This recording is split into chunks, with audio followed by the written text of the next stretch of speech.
नमस्कार. मला ना बऱ्याच दिवसापासून असा विषय हा निघतो त्याला विचार येतो, की पुरुषांना म्हणजे सगळीकडे देशात, परदेशात बहुतेक फक्त थोडे इस्लामिक देश सोडले तर सगळीकडे पुरुष शर्ट पॅन्टच घालतात.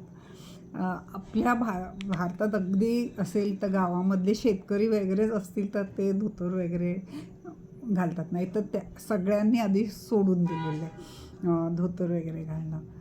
पण बायकांच्या कपड्यात मात्र आमूलाग्र बदल सगळीकडे आला आहे. पुन्हा एकदा सांगते की इस्लामिक हे सोडून जिथे अगदी कंपल्सरी आहे बायकांनी बुरखा वगैरे घ्यायचा असल्या इस्लामिक याच्यामध्ये नाही, बाकीच्या सगळीकडे दुबई बिबईमध्ये जिथे ओपन आहे तर बायका काही घालतात, पण पुरुष मात्र तिथे सुद्धा शर्ट पॅन्ट घालतात.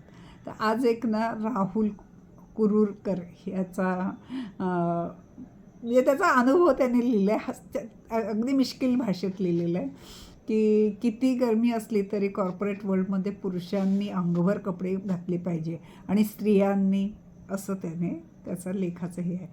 तर स्त्रीमुक्तीवाल्यांना जरा पुरुषांचे दुःख सांगावे ह्या हेतूने गरमीला कंटाळून ही पोस्ट लिहित आहे. नेमके त्रासलो गरमीमुळे की पुरुषांना दिली जाणारी पक्षपाती वागणुकीमुळे ते माहीत नाही. तर विषय असा आहे की लंडनमध्ये, तसेच सर्वच पाश्चिमात्य देश म्हणावे लागेल, तापलं की स्त्रियांचे कपडे आकसत जातात. तापमान वाढले की स्त्रियांचे कपडे खांद्यावरून घरंगळत गतिरोधकाप्रमाणे येऊन धडकतात. आम्हा बापड्यांना ते पुढे घसरतील याची भीती असते, पण तसं होत नाही, देवाला काळजी.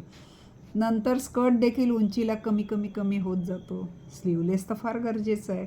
मग अशा बगला, मांडी, पोट दाखवणे हे याचे स्वातंत्र्य फक्त बायकांना. आम्हा पुरुषांना कॉर्पोरेट ड्रेस कोड या नावाखाली अंगभर कपडे, घोट्यापर्यंत पॅन्ट घालावी लागते, स्लीवलेस शर्ट आम्हा पुरुषांना परवानगी नाही. आमची बेंबी इन केलेल्या शर्टात झाकली गेली पाहिजे, ती दिसली तर कडक कारवाई, स्वच्छ असली तरी आमची खाक झाकलेलीच हवी. स्त्री शिकली की ती पाठ पण दाखवते, बॅकलेस म्हणजे वाव म्हणायचे. आणि पुरुषांची वेळ आली की आम्ही पुरुष मात्र शिका किंवा शिकू नका, शिस्तीत पाठ नाही, पोट नाही दाखवायचं की वरचं बटन बंद करून घामाघूम व्हायचं. कॉर्पोरेट वर्ल्डमध्ये HR पण स्त्रियांचं राज्य असल्याने त्याही पक्षपाती वागणूक ड्रेस कोडमध्ये कायदा म्हणून लिहितात. पुरुषांना शर्टला कॉलर पाहिजे म्हणून नोटीस, आणि बायकांच्या कपड्यांना गळाच गायब, बायकांच्या कपड्यांचा गळाच गायब. तर स्त्री पुरुषांची समानतेची पिपाणी गरमीच्या सीझनमध्ये ब्रॅकेटमध्ये लिहिले, वाजवणारी स्त्री आमच्यासाठी भांडेल का? घालेल अंगभर कपडे गरमीत, करेल बरोबरी पुरुषांची, लावेल का गळ्याला लंगोट टाय होईल का गरमीत कासावीस. मला फक्त एवढेच सांगायचे आहे, स्त्री होणं सोपं नाही, तर पुरुष होणं देखील सोपं नाही. तळतीप त्यांनी लिहिलेली आहे. आमच्याकडे हीट वेव लय असल्याने मेंदूला घाम फुटला आहे. मला हा मिश्किलपणे लिहिलेला त्यांचा अनुभव खूप आवडला. पण मी नेहमीच मला हे ऑफिसमध्ये वगैरे पण आमच्या जाणवायचं, खूप गरमी म्हणजे मी कोर्टात असल्यामुळे खूप गरमी असली तरीसुद्धा कोट टाय घालून वकील असायचे, पण बायका मात्र पांढऱ्या साडी असेल तर त्याच्यावर बँड लावून यायच्या.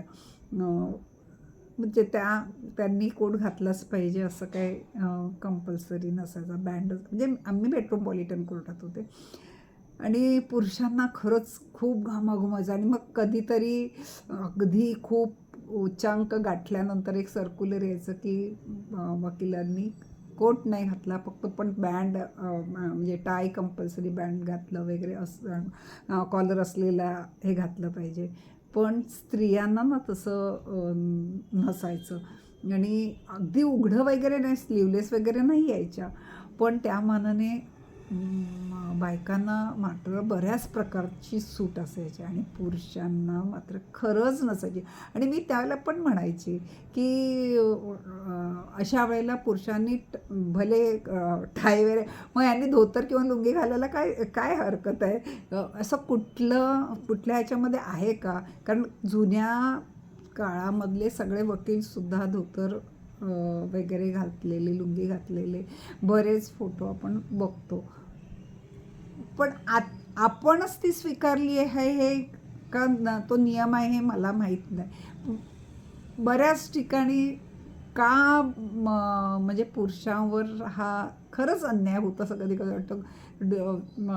इन केलेला शर्ट पाहिजे, त्याच्यावर कोट, पॅन्ट पण म्हणजे सगळं गरम होणारच असतं, त्रासदायकच असतं. तर पण त्यांनी पण ते लादून घेतलेलं नाही का? त्यांना ते धोतर मध्ये किंवा लुंगीमध्ये येणं म्हणजे आउटडेटेड वाटत असेल. तर पण खरंच सांगू का, म्हणजे हा जेव्हा जेव्हा आमच्या म्हणजे कुठे पण बोलण्यामध्ये हा विषय तर तेव्हा मी म्हणते, सुरुवात कपड्यांची भारतात तरी भारतात सुरुवात कपडे बदलायची सवय ही पुरुषांनीच आणली.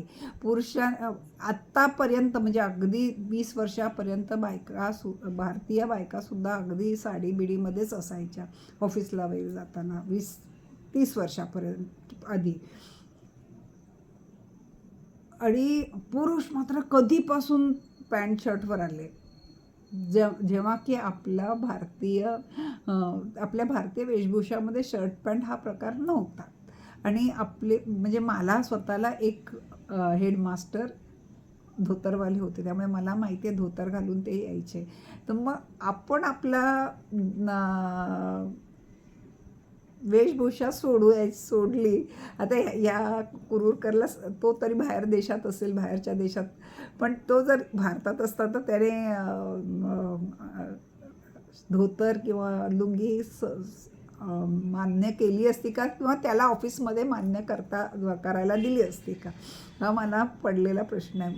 कारण ती भारतीय वेशभूषा आहे पुरुषांची, ती पुरुषांची भारतीय वेशभूषा आहे. मग ती का कॉर्पोरेट कल्चरमध्ये स्वीकार्य नाही हे मला माहीत नाही. मला हा पडलेला प्रश्न आहे. तो मला पण पटतोय का बघा. तुम्ही माझं ऐकता त्याबद्दल मी आभारी आहे.